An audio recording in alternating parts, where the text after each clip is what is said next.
پر پښتون افغان وطن باندې د ازادۍ امید د چا سره لري؟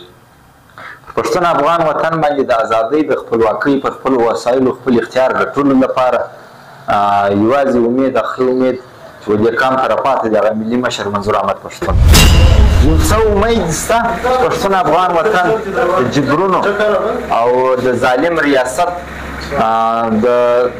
د ناوړه کارونو څخه وباسي. آیا داسې لیډر ستا په فکر؟ زما په فکر باندې د پښتون قام دپاره واحده لیډر دی چې منظور احمد پښتون. یو څه امید شته چې پښتون افغان وطن د خوشحالۍ د ازادۍ او د خپلواکۍ سبب وګرځي. ستا په فکر څوک به دا کار وکړي چې پښتون افغان وطن ته ازادي او خپلواکي راوړي؟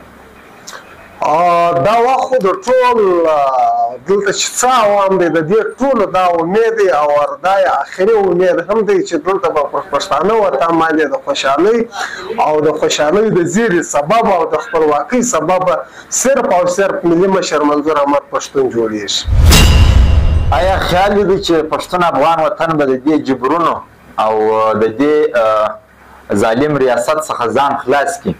د چاته دی خیال دی چې ملي مشر منظور احمد پښتون خیال دی شته چې پښتون افغان وطن د ظالم ریاست د جبرونو څخه وباسي او دې وطن ته خپلواکي ازادي راولي، ستا په خپلو وطن په خپلو وسایلو خپل اختیار وي؟